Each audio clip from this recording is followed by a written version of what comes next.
warahmatullahi wabarakatuh.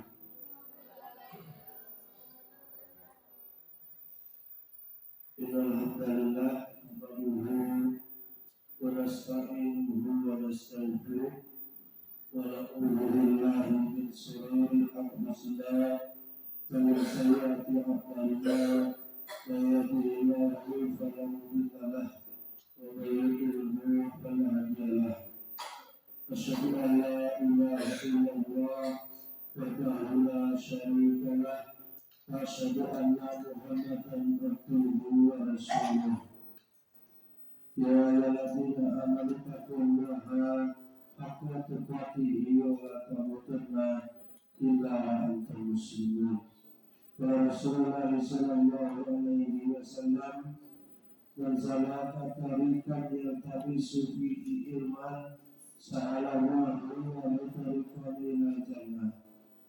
Puji dan syukur senantiasa Allah kita panjatkan kepada Allah Subhanahu wa taala atas segala curahan nikmat dan karunia-Nya. Alhamdulillah pada kesempatan sore hari ini dapat kembali bermajelis ilmu pada hari Kamis untuk persiapan buka puasa. Kita isi dengan taklim yang sore hari ini melanjutkan pembahasan akidah pada adab, yaitu akhlak kepada Allah, dan pembahasannya cinta dan ridha kepada Allah. Waktu itu takwa, ya, sekarang cinta dan ridha kepada Allah di dunia. Salawat beserta salam senantiasa kita sanjung agungkan kepada junjungan kita Nabi Muhammad sallallahu alaihi wasallam, pada keluarga beliau, para sahabat, tabi'in, tabi'in, dan kita semua umatnya yang senantiasa mengikuti jejak langkahnya, mengikuti sunnah-sunnahnya sampai hari kiamat kelak. Dengan Allah, kita sebagai hamba wajib, ya, beradab kepada Allah. Wajib kita mendahulukan hak-hak Allah dibandingkan hak selain Allah. Di antaranya kita harus memberikan cinta kepada Allah. Cinta adalah kesadaran diri, perasaan jiwa, dan dorongan hati yang menyebabkan seseorang itu bisa terpaut hatinya kepada yang dicintainya dengan penuh semangat dan rasa kasih sayang. Cinta dengan pengertian yang seperti itu adalah fitrah, ya. Setiap orang memiliki, setiap manusia mempunyai rasa itu. Oleh karena itu Islam tidak hanya mengakui keberadaan cinta itu pada diri manusia, tapi juga agama kita mengatur bagaimana cinta yang benar dapat terwujud secara benar, secara tepat, ya, tidak asal-asalan. Artinya kita dapat meletakkan cinta pada posisi yang benar, pada tempatnya. Dan seorang mukmin, ya, padanya cinta pertama dan utama yang diberikan adalah kecintaannya kepada Allah Subhanahu wa taala. Jadi yang pertama dicintai oleh seorang mukmin itu Allah Azza wa Jalla, Allah Subhanahu wa taala. Jadi kecintaan kepada selain Allah itu tidak boleh melebihi kecintaan kepada Allah. Surat Al-Baqarah ayat 165. Dicatat, ini lengkapi catatannya. Allah telah berfirman, "A'udzubillahi minasyaitonir rajim, walladzina amanu asyaddu hubban lillah." Adapun orang-orang yang beriman, mereka itu amatlah sangat cinta kepada Allah.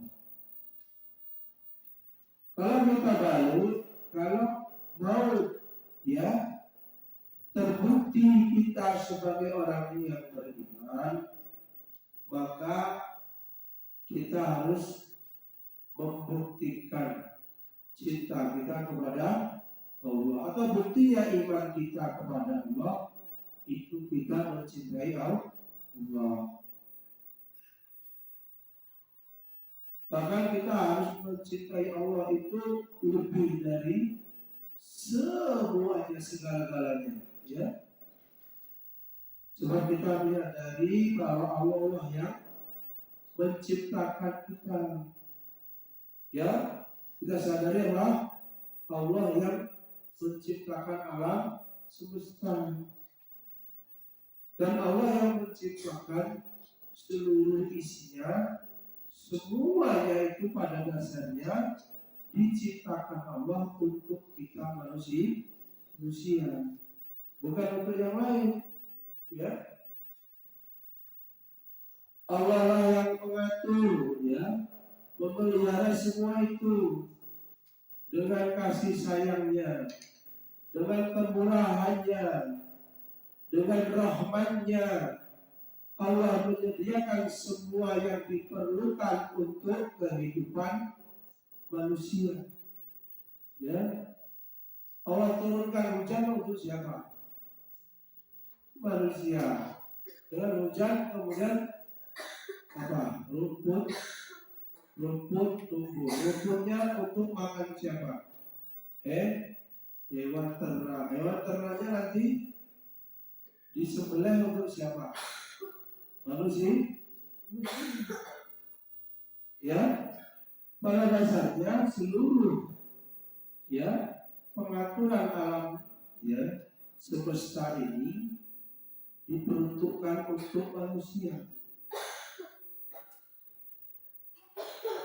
Dan dengan rahimnya, tadi dengan rahmatnya, dengan rahimnya Allah menyediakan segala kenikmatan bagi orang-orang yang beriman sampai hari akhir nanti. Allah yang memberi hidayah, Allah yang memberi kasih sayang, Allah yang maha penyayang, Allah yang maha pengasih, itu terus menyayangi setiap orang yang beriman. Sampai-sampai orang yang berbuat maksiat pun, asalkan masih beriman, masih dimaafkan, masih diterima taubatnya oleh Allah, masih diampuni dosa-dosanya, ya. Karena itu sejalan dengan cintanya kepada Allah, seorang mukmin akan mencintai siapa? Rasul, ya. Mencintai berada di jalan-jalan Allah, berjuang di jalan Allah. Itulah yang disebut cinta yang utama. Cinta kepada Allah, kemudian cinta kepada Rasul. Adapun kita mencintai orang tua kita, kecintaan kepada ibu kita, bapak kita, ya, nenek moyang kita, anak-anak kita, sanak saudara kita, keluarga kita, harta benda kita, kedudukan dan segala macamnya, ini cinta yang menengah.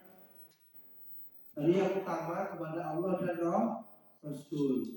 Cinta kepada keluarga itu cinta yang menengah, di bawah dari cinta yang utama. Artinya apa? Segala sesuatu baru boleh. Segala sesuatu baru boleh Dicintai kalau diizinkan oleh Allah. Segala sesuatu baru boleh dicintai kalau diizinkan oleh Allah dan Rasulnya. Dan pelaksanaan cinta itu harus pula sesuai dengan syariat yang telah diturunkan Allah. Apabila cinta menengah diangkat melebihi cinta utama, maka cintanya itu malah jatuh menjadi hina. Tidak ada nilainya. Inilah yang disebut dengan cinta paling rendah. Abdullah Rasulullah menyebutkan ada 3 tingkatan cinta. Yang pertama, tulis al-mahabbah al-ula. Apa? Al-mahabbah al-ula. Yang kedua, al-mahabbah al-wusta.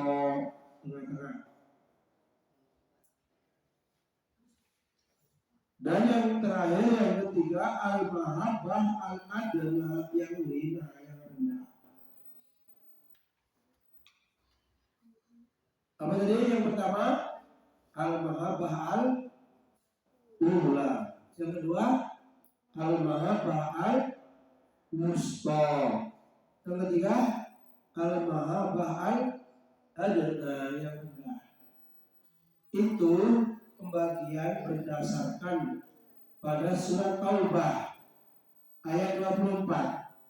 Ya, ulama ahli pendidikan, ya, termasuknya Abdullah Nasirullah, beliau membagi itu berdasarkan surat At-Taubah ayat ke-24. Qul in kana aba'ukum wa abna'ukum wa ikhwanukum wa azwajukum wa ashiratukum wa amwalun taraftumuha wa tijaratun tahshawna kasada wa masakin tardawnaha ahabba ilaikum minallah wa rasulihi wa jihadun fi sabilihi fatarabbasu hatta ya'tiyallahu bi amrihi wallahu la yahdil qauman fasikin. Allah berfirman, katakanlah, jika bapak-bapakmu, anak-anakmu, saudara-saudaramu, istri-istrimu, kaum kerabatmu, harta, kekayaan yang kamu usahakan, perdagangan yang kamu khawatir bangkrut, rumah-rumah tempat tinggalmu, lebih kamu sukai, lebih kamu cintai daripada Allah dan Rasulnya, dan berjihad di jalan Allah, maka tunggulah sampai Allah mendatangkan keputusannya, dan Allah tidak memberi petunjuk kepada orang-orang yang fasik. Adalah Rasulullah sebagai ilustrasi permisalan bagaimana cinta menengah bisa jatuh menjadi cinta paling rendah, dapat dikemukakan 2 contoh. Yang pertama, berdagang termasuk perwujudan dari cinta harta, al-mahabbah al-wusta. Tetapi apabila seseorang dalam berdagang tidak lagi memedulikan halal dan haram, menghalalkan segala cara untuk mencari keuntungan, atau dengan bahasa lain tidak lagi mengindahkan aturan Allah, dagangnya ngawur, tidak mengindahkan aturan Rasul, maka cinta terhadap harta benda seperti itu yang semula termasuk al-mahabbah al-wusta jatuh berubah menjadi al-mahabbah al-adna, menjadi hina. Tuh. Yang kedua, contohnya termasuk dalam pengertian cinta kepada ibu bapak, hukum adalah cinta kepada nenek moyang, kakek moyang. Kenapa nenek moyang? Enggak kakek moyang. Buyut ke atas. Dan salah satu bentuk cinta kepada nenek moyang adalah melestarikan tradisi yang diwarisi dari mereka secara turun-temurun. Di antara tradisi tersebut ada yang mengandung unsur syirik, misalnya yang lagi viral, tradisi sesajen, ya, tradisi menyimpan jimat misalnya, benda keramat, itu ternyata melanggar syariat Islam. Kok seorang muslim tetap saja melakukannya dengan alasan apa? Alasannya apa? Menjadi tradisi, sudah tradisi, sebagai bentuk rasa menghormati orang tua dan nenek moyang. Maka cinta kepada nenek moyang yang semula termasuk bagian dari cinta mahabbah al-wusta ternyata berubah jatuh menjadi al-mahabbah al-adna atau yang hina, yang rendah, karena mengabaikan al-mahabbah al-ula atau dalam hal ini adalah syariat Islam. Ya, membiarkan, ya, melantarkan syariat Islam, ditinggalkan syariat Islam, lebih mengutamakan, ya, mengerjakan amalan melestarikan, ya, benda-benda peninggalan nenek moyangnya, maka telah berubah amalan itu menjadi amalan yang rendah. Karena itu konsekuensi, ya, kita mencintai Allah, kita cinta kepada Allah, itu konsekuensinya mengikuti semua yang diajarkan oleh Rasulullah Shallallahu Alaihi Wasallam. Tuntutannya itu, ya, waktu malam itu, ya, malam apa ya?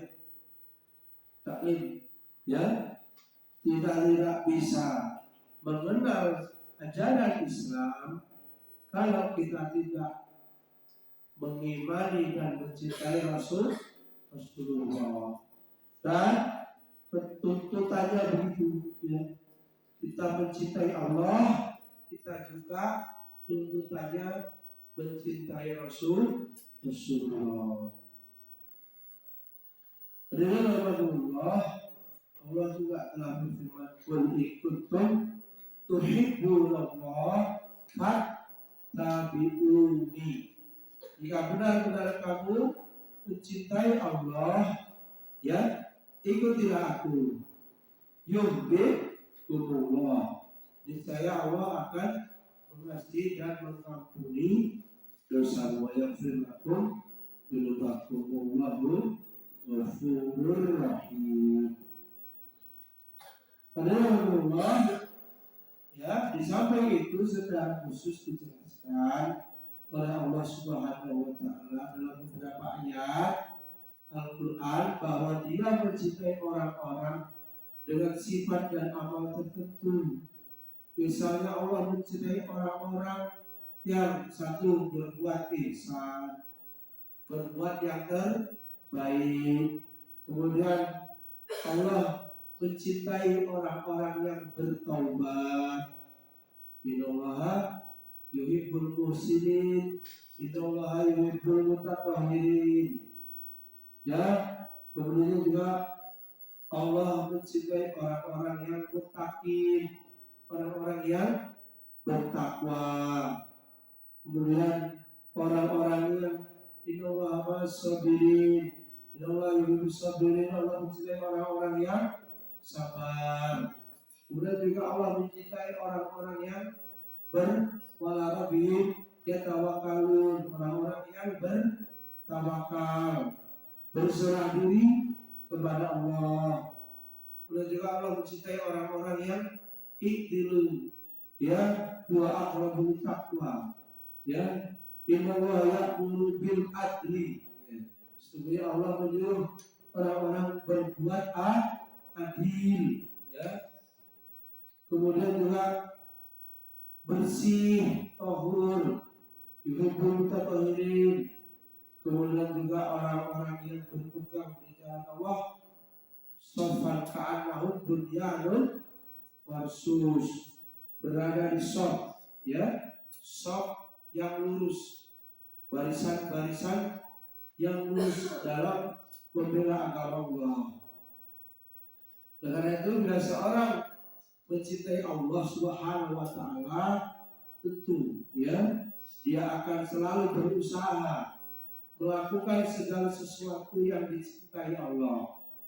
Ya, otomatis ya akan memikirkan bagaimana Allah bisa ridho, akan mewujudkan amalan-amalan yang dapat meraih keridhaan dan kecintaan Allah, ya, dan sebaliknya akan meninggalkan seluruh amalan perbuatan yang dibenci oleh Allah. Maka secara khusus dalam beberapa ayat Allah menjelaskan orang-orang yang dibencinya, yaitu orang-orang yang lawannya. Berarti sekali dari Allah benci orang yang togho, melampaui batas. Allah benci orang-orang yang zalim, ya, orang-orang yang berbuat kejahatan. Kemudian Allah membenci orang-orang yang mutakabbirin, orang-orang yang takabur, sombong. Kemudian Allah membenci orang-orang yang berbuat kerusakan, mufsidun fil ardh, dibenci. Kemudian orang-orang yang musyrikin, orang-orang yang boros, jajan double di kantin pondok, jajan dapur Aisyah, jajan di luar, jajan boros. Allah membenci orang-orang yang khianat, kalau diberi tugas amanah malah diabaikan, dan bentuk-bentuk perbuatan maksiat yang lain tentunya Allah membencinya. Karena itu pesantren sekarang cinta kepada Allah Subhanahu wa taala itu bersumber dari iman, ya, cinta kepada Allah bersumber dari iman, keyakinan yang kokoh, iman yang tebal. Seseorang semakin tinggi cintanya kepada Allah, maka dia akan bergetar hatinya apabila mendengar ayat-ayat Allah. Surat Al-Anfal itu, innamal mu'minuna alladzina idza dzukirallahu wajilat qulubuhum wa idza tuliyat alaihim ayatuhu zadatuhum imanan. Sesungguhnya orang-orang yang beriman itu adalah mereka yang idza dzukirallah, apabila disebutkan, apabila diperdengarkan Al-Quran, dibacakan Al-Quran, dia mendengar Al-Quran, maka apa? Gemetarlah hati mereka.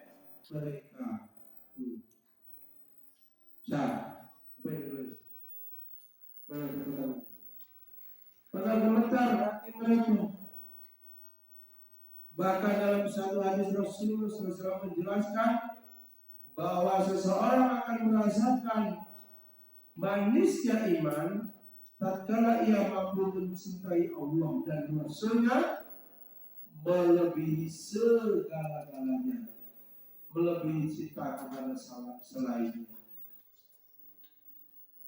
Dalam hadis riwayat Bukhari, Rasulullah Sallallahu Alaihi Wasallam bersabda salasun mangkuna fihi wajada halawatal iman. Barang siapa yang terdapat padanya 3 perkara, maka dia akan merasakan halawatal iman, manisnya iman, lezatnya iman, ya, nikmatnya taat kepada Allah. Yang pertama, ayyakun Allah wa rasuluhu ahabba ilaihi mimma siwahuma. Yang pertama, mencintai Allah dan Rasulnya melebihi cinta kepada yang lainnya. Yang pertama, wa anna yuhibbal mar'a la yuhibbuhu illallah. Yang kedua, mencintai manusia karena cinta kepada Allah semata-mata. Artinya orang yang dicintai itu orang yang juga dicintai Allah karena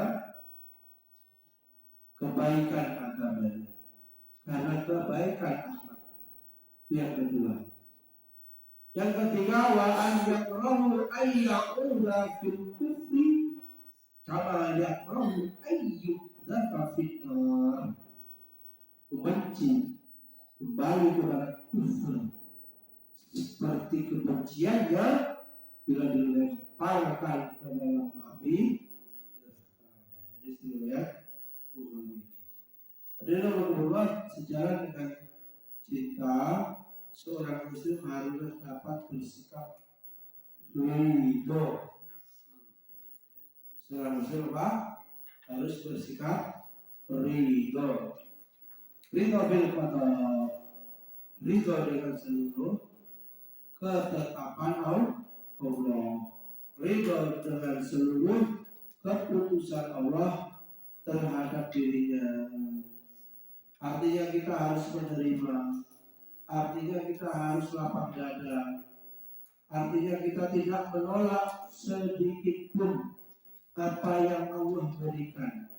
Segala sesuatu yang datang dari Allah, segala sesuatu yang datang dari Rasul, baik berupa isinya perintah-perintah, baik yang berupa isinya larangan-larangan, atau hidayah petunjuk-petunjuk lainnya, kita akan melaksanakan semua perintah, kita akan meninggalkan semua larangan-larangannya, dan kita akan mengikuti petunjuk hidayahnya dengan senang hati.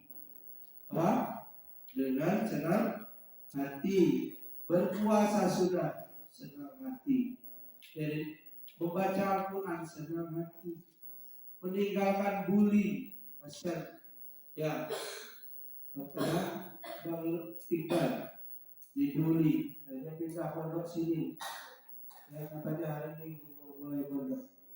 Ya kan, gara-gara diejek-ejek. Ya, nggak boleh ya, akhirnya orang susah pindah-pindah pondok, belum biayanya, belum capeknya, ya urusannya rumit. Begitu ya.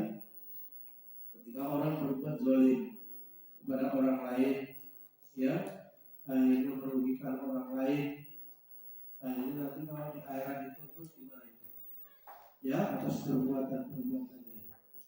Maka kita harus ya memiliki keyakinan, ya, keyakinan bahwa semua yang kita terima, apa yang Allah takdirkan sesuai dengan ketentuan qada dan qadar Allah.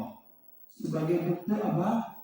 Konsekuensi tuntutan rukun atau iman yang ke-6, beriman kepada qada dan qadar Allah. Apapun itu, itulah yang terbaik yang harus kita imani, yang harus kita terima dengan lapang dada, yang harus kita ridhoi, ya, yang harus kita sabar menjalani kalau ada ujian di dalam takdir itu.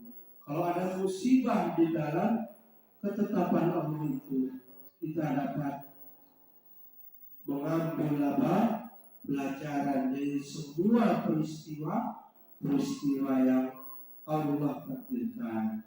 Itulah poin yang kedua. Selanjutnya masih banyak waktu kita lanjutkan poin yang ketiga. Yang pertama dulu takwa, yang kedua cinta dan ridho, adab kepada Allah, yang ketiga ikhlas. Sekarang materinya ikhlas. Apa itu ikhlas? Apa syahid ikhlas? Melakukan amal perbuatan hanya mengharapkan atau diniatkan untuk mencari ridho Allah. Ikhlas semuanya lillah, untuk Allah. Kalau secara bahasa ikhlas itu berasal dari kata kholaso, tuh, yang artinya apa? Jernih, murni, tidak tercampur. Ya, misalnya ma'un khalis, artinya air bening. Ya, air putih itu namanya ma'un khalis, air putih. Sebab apa? Tidak tercampur kopi atau teh, sirup dan lain-lain. Dan kemudian apabila dibentuk, ya setelah dibentuk menjadi kata ikhlas, yang maknanya masdar dari fi'il muta'addi khalaso, jadi ikhlas. Yang berarti apa? Kata kerja yang didahulukan, dibedakan menjadi perbuatan memurnikan. Apa? Ikhlas itu memurnikan, membersihkan. Kalau ikhlas dalam beramal berarti membersihkan, memurnikan amal. Yang secara syariat maksudnya semua amalan itu ditujukan semata-mata untuk mengharap ridho Allah. Puasa karena apa? Ikhlas karena Allah. Taklim, mondok, jadi ya mendengarkan taklim, perintah Allah, menuntut ilmu, ikhlas. Pikat-pikat ikhlas ya? Perintah Allah enggak? Dari Allah mencintai apa? Yuhibbul mutatahhirin. Mencintai apa? Kebersihan. Berarti apa? Sama. Walaupun piket itu tugas dari pondok, itu hakikatnya kalau asramanya bersih, Allah senang dengan keadaan bersih. Allah yuhibbut tawwabina wa yuhibbul mutatahhirin. Jadi pikatnya karena mengharap keridhaan Allah. Bersihin kamarnya karena mengharap keridhaan Allah. Dan kalau menjadi nyaman, siapa yang nempatin? Santri itu sendiri. Kamar-kamar santri itu sendiri. Kenyamanan itu buat santri itu sendiri. Berarti apa? Kebaikan dirasakan oleh santri itu sendiri, dan pahalanya dengan melakukan piket bersih-bersih itu mendapatkan pahala dari Allah dan mendapat keridhaan Allah, karena Allah cinta kepada orang-orang yang berbuat bersih. Kemudian dijelaskan Syekh Said Sabri memberikan definisi. Definisi itu apa? Pengertian, takrif ikhlas itu apa? Kata beliau, ayat sudal insanu biqaulihi wa amalihi wa jihadihi wajh Allah.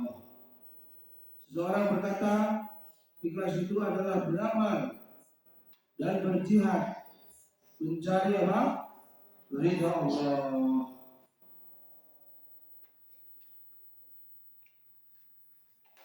Dalam bahasa populernya ikhlas adalah apa? Beramal berbuat tanpa mengharapkan balasan atau tanpa pamrih, selain hanya mengharapkan ridha Allah. Maka dari pengertian seperti itu kemudian muncul pertanyaan, apakah mengerjakan suatu dengan imbalan tertentu, harta, pangkat, status, dan lain-lain itu termasuk berarti tidak ikhlas? Kira-kira bagaimana itu? Apakah guru, ustadz, dokter, orang-orang yang bekerja itu mendapat bayaran, apakah dianggap tidak ikhlas? Apalagi misalnya pedagang yang memang sengaja kerjanya nyari untung, ya kan?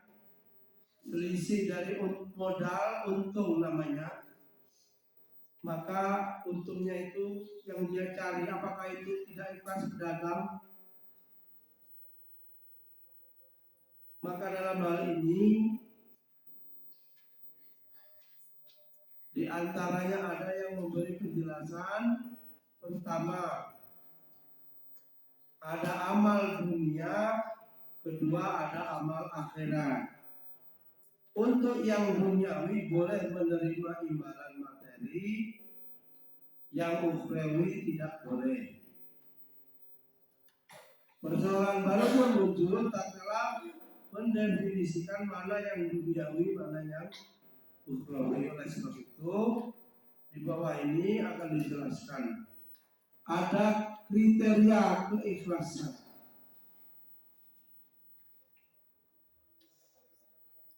Baik, ada 3 tulis. 3 kriteria keikhlasan. Pembahasannya tadi pokok bahasa nomor 3 ikhlas. Pembahasan berikutnya adalah 3 kriteria keikhlasan. Yang pertama, niat yang ikhlas. Ikhlas an-niyah, niat yang ikhlas.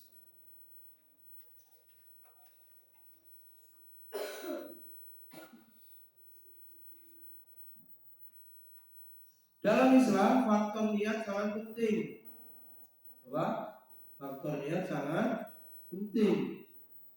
Apa saja yang dilakukan oleh seorang muslim ini harusnya berdasarkan niat mencari ridha Allah. Apa saja itu? Ya, belajar, bekerja, ya, semuanya lah, menghafal, ya, masak, nyapu,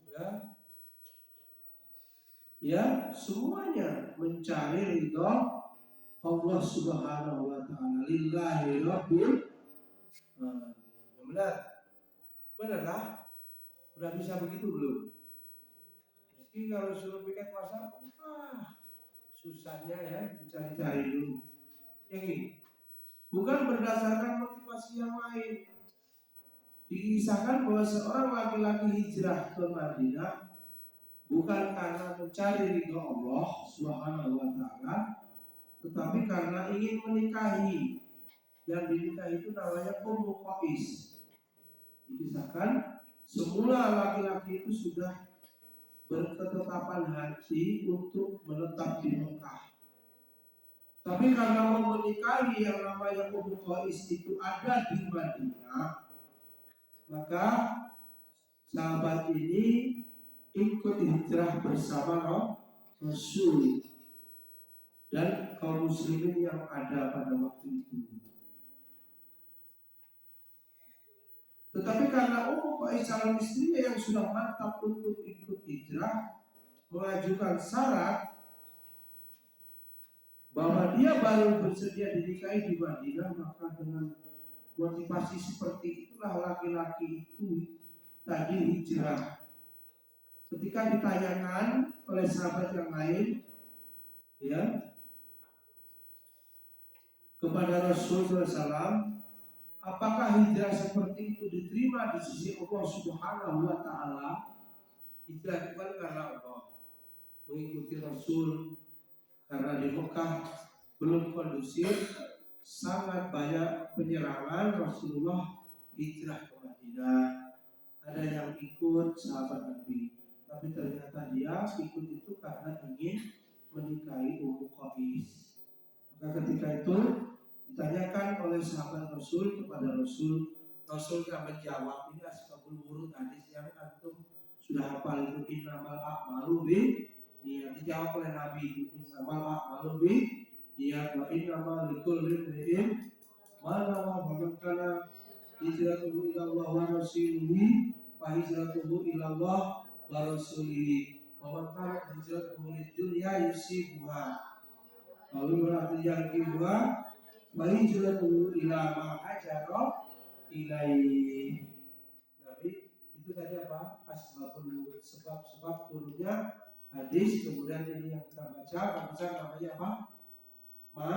Matan. Kalau sanadnya an Abi Hurairah radhiyallahu anhu qala sami'tu Rasulullah sallallahu alaihi wasallam yaqul. Itu namanya apa? Sanad. Yang matanya innamal a'malu binniyat. Ada rawi rawahu Bukhari wa Muslim. Atau disebut juga kadang-kadang muttafaqun alaihi. Sesungguhnya segala amal perbuatan bergantung kepada niat, dan sesungguhnya setiap orang memperoleh sesuatu sesuai dengan niatnya. Siapa yang hijrah pada jalan Allah dan Rasulnya, maka hijrahnya itu ialah kepada Allah dan Rasulnya. Siapa yang hijrah karena ingin beroleh keduniaan atau untuk menikahi seorang wanita, maka hijrahnya ialah sesuai dengan apa yang ditujunya itu. Kemudian laki-laki itu kemudian dikenal dengan sebutan apa? Muhajir Ummi Qais, karena hijrahnya karena Ummi Qais. Jadi adalah faktor niat, ya. Dan ini adalah faktor niat ini menjadi penentu. Menjadi penentu apa? Diterima atau tidaknya suatu amal, bergantung pada niat. Betapapun secara lahir amalannya baik, tetapi kalau landasan niatnya bukan karena Allah, amalannya apa? Tidak diterima atau sia-sia. Rasulullah kembali menegaskan, mengingatkan, kelihatannya santri taklim, kelihatannya menghafal Al-Quran, kelihatannya mondok, kelihatannya beramal soleh, tahajud, tapi kemudian belum tentu hatinya bagaimana. Nabi memberikan sabdanya, innallaha la yanzuru ila ajsamikum wala ila suwarikum walakin yanzuru ila qulubikum, rawahu Muslim. Dijawab oleh Nabi, sungguhnya Allah tidak memandang bentuk tubuh, muka, wajahmu, tetapi apa? Allah melihat hatimu. Niatmu, hatimu karena Allah atau bukan. Ya, tulis, ngaji kelihatannya, taklim kelihatannya, tapi apakah hatinya betul-betul meniatkannya karena Allah atau tidak? Hanya dia, orang itu sendiri yang tahu, dan Allah Subhanahu wa Ta'ala. Karena itu urusan yang paling berat adalah menjaga niat. Urusan yang tidak berkesudahan adalah menjaga hati dan meluruskan niat. Adalah Allah itu yang pertama, amal, ya, kaitannya unsur keikhlasan kriterianya yang pertama tadi, niat yang ikhlas. Yang kedua, beramal dengan sebaik-baiknya, itqan al-amal. Jikalau amalan itu dilakukan dengan itqan, itu sebaik-baiknya, maka itu kriteria keikhlasannya ada. Beramal dengan sebaik-baiknya atau itqan al-amal. Niat yang ikhlas harus diikuti dengan amal yang sebaik-baiknya. Tadi pertama niatnya benar, tapi pengerjaannya asal-asal. Jadi lengkap. Seorang muslim yang dia telah melihatkan atau mengaku ikhlas melakukan sesuatu harus membuktikannya. Buktikan. Dan melakukan perbuatan itu dengan cara sebaik-baiknya. Kalau sholat, niat sholat karena Allah, khusyuk dia, wudu dengan benar. Tidak sholat yang main-main, matanya lirik-lirik, kakinya goyang-goyang. Atau kalau baca Quran, ya menghafal Quran betul dia, nggak perlu dimarah-marah. Baca yang benar, diulang-ulang, ya. Nggak perlu begitu. Yang ikhlas dia akan bagaimana bisa membaca Quran itu dengan tartil, waratil Quran tartil, sayyidul Quran bi aswatikum. Dia akan berusaha menghiasi bacaan atau membaguskan bacaan Qurannya. Hati-hati baca pendeknya. Itu baru ya itqan al-amal. Nggak acak-acakan ya, nggak sembarangan ya. Kualitas amal atau pekerjaan tidak ada kaitannya dengan halal. Kalau bekerja nggak semuanya urusannya, kalau dibayar besar baru sungguh-sungguh, kalau dibayar kecil asal-asalan, atau kalau ada pengawasnya baru ngajarnya benar. Pekerja kalau ada mandornya baru benar, kalau ada mandornya asal-asalan. Nggak begitu orang yang ikhlas. Ya, dia bekerja tidak berdasarkan pengawasan atasannya, dia bekerja tidak karena imbalannya. Dia betul-betul mengerjakan tugasnya itu berdasarkan niat dia karena Allah dan kualitas kerja yang itqan tadi, yang teliti, yang bagus, profesional. Ya, jadi betul-betul ya mewujudkan ya di dalam amal-amalnya itu kesungguhan, kedisiplinan, ya, tidak kemudian berdasarkan ukurannya gaji. Allah juga ya mencintai orang-orang yang amanah, ya. Kita disuruh untuk beramal, untuk berlaku amanah, berbuat amanah. Ya. Nabi juga menegaskan supaya itqan al-amal. Innallaha ta'ala yuhibbu idza amila ahadukum amalan ayyutqinahu.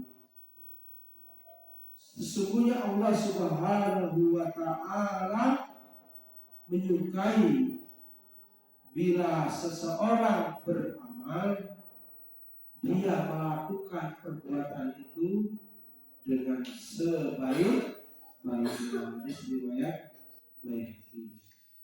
Itulah yang kedua, ya.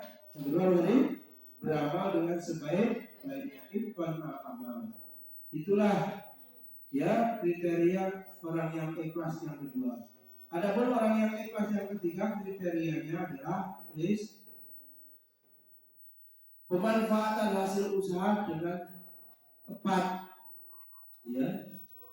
Jadi kalau ada hasilnya, uangnya atau faedah dari kerjaannya itu dimanfaatkan dengan benar. Jadi unsur ketiga dari keikhlasan menyangkut pemanfaatan hasil yang diperoleh.